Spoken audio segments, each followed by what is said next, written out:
But I want to say one thing to the American people. I want you to listen to me. I'm going to say this again. I did not have sexual relations with that woman, Miss Lewinsky. I never told anybody to lie, not a single time, never. These allegations are false, and I need to go back to work for the American people. Thank you.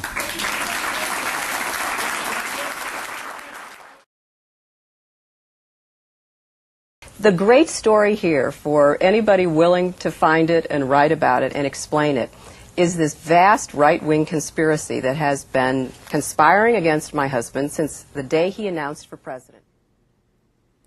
Good evening. This afternoon in this room, from this chair, I testified before the Office of Independent Counsel and the grand jury. I answered their questions truthfully, including questions about my private life, questions no American citizen would ever want to answer. Still, I must take complete responsibility for all my actions, both public and private. And that is why I'm speaking to you tonight. As you know, in a deposition in January, I was asked questions about my relationship with Monica Lewinsky.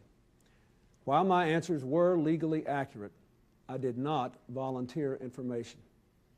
Indeed, I did have a relationship with Ms. Lewinsky that was not appropriate. In fact, it was wrong. It constituted a critical lapse in judgment and a personal failure on my part for which I am solely and completely responsible. But I told the grand jury today, and I say to you now, that at no time did I ask anyone to lie, to hide or destroy evidence, or to take any other unlawful action. I know that my public comments and my silence about this matter gave a false impression. I misled people, including even my wife.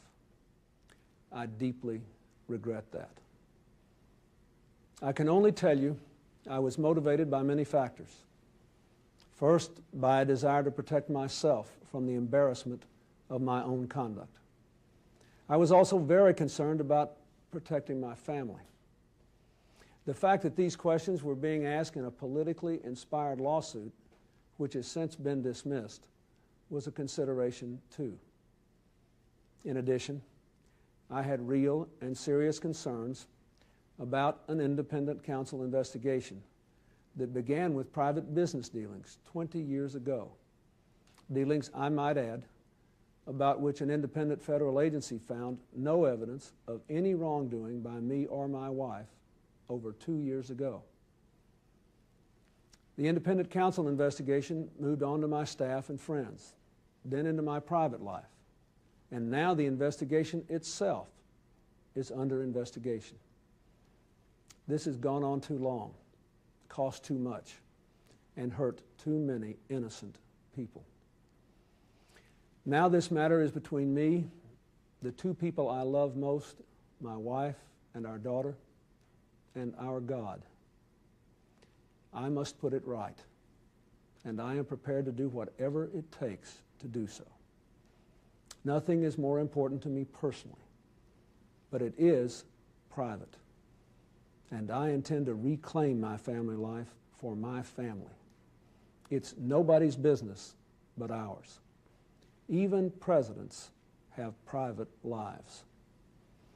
It is time to stop the pursuit of personal destruction and the prying into private lives and get on with our national life. Our country has been distracted by this matter for too long, and I take my responsibility for my part in all of this. That is all I can do. Now it is time, in fact, it is past time to move on.